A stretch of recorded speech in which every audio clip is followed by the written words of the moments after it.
Magandang araw. Muli natin pag-usapan ang mainit na paparating na bakbakan ngayon ng ating paboritong pambato na si General Casimero kontra Meksikano na si Luis Nery. Eto na nga, Jack Tepora bumaliktad na. Kung dati pabor siya kay Luis Nery, pero ngayon pabor na siya kay General Casimero na manalo matapos niyang makita ang kondisyon ni Luis Nery. Anya, nagbago daw desisyon niya kay Casimero daw siya pupusta ng 500,000 pesos. Nakita daw niya kasi ang kondisyon ni Nery na parang walang gana sa kanyang public media workout sa Japan. Ayon sa kalkulasyon ni Tepora na kung mananalo si Casimero ay makakakuha siya ng kabuuang 1.4 million pesos base ito sa betting odds. Inaasahan ni Tepora at hiling niya na manakaut agad ni Casimero si Nery sa loob ng 1 hanggang 5 rounds. Malaki-laki din ang kanyang pusta, kalahating milyon. Kaya humihiling na siya sa dati niyang kaibigan na si Casimero. Samantala, maraming nakapansin sa media workout ni Nery na tila malumanay at matamlay ang kanyang mga galaw. May mga espekulasyon din na baka mag-overweight ito dahil hindi pa nakalubog ang mukha nito. Isang senyales na hindi pa sagad ang pagbabawas ng timbang. Gayunpaman, may pananaw din na baka pakagat o mental games lamang ito ni Nery para bigyan ng labis na kumpiyansa si Casimero. Sa kabilang banda, ang kondisyon naman ni Casimero, ayon kay Casimero, malapit na niyang makuha ang tinakdang 124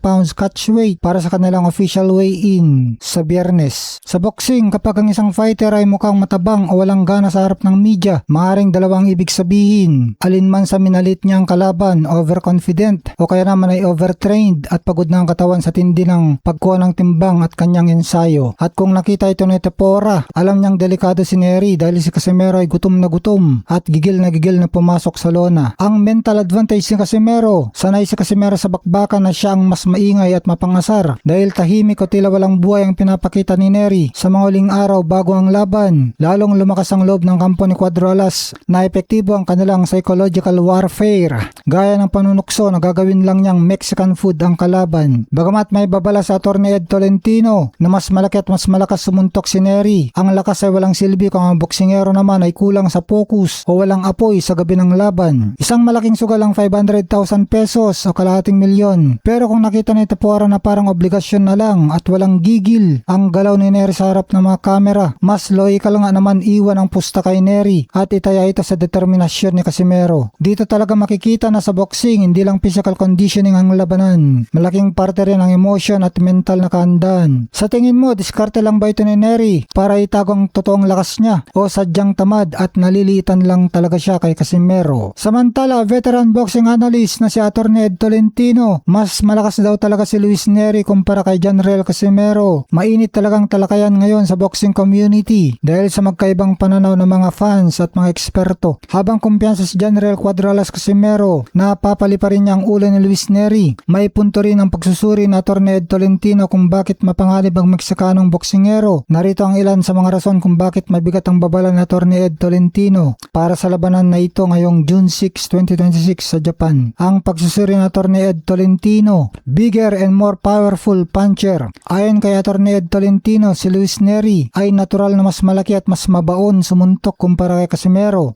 Ang lakas at punching power ni Nery ang isa sa mga pangunahing dahilan kung bakit nakikita niyang knockout ang posibleng maging resulta ng laban. Hindi basta-basta boksingero si Nery. Galing ito sa mga world level na bakbakan. Gaya ng huling laban niya kay Naoya Inoue. Kaya naman hasang-hasa ito sa matitinding labanan. Ito naman ang resback ng kampo ni Casimero. Easy work at kumpiyansa. Sa kabila ng mga babala ng mga analista, walang takot sa Casimero. Ginamit pa niya ang hashtag na easy work sa kanyang mga post na nagpapakitang hindi siya nasisindak sa lakas na ipinagmamalaki ng kampo ni Nery. Gigil kumain ng Mexican food. Kilala si Casimero sa kanyang mapangasar na mentalidad at tila ginagawa niyang motibasyon ang pagiging underdog sa mata ng ilan para mas lalong magpakitang gilas sa lona. Sa bakbakang ito, magkakalaman kung sino ang mas matibay, ang knockout power at diskarte ni Casimero o ang napatunayang bangis at lakas ni Nery. Sino sa tingin mo ang tatamaan ng swerteng patama sa Sabado?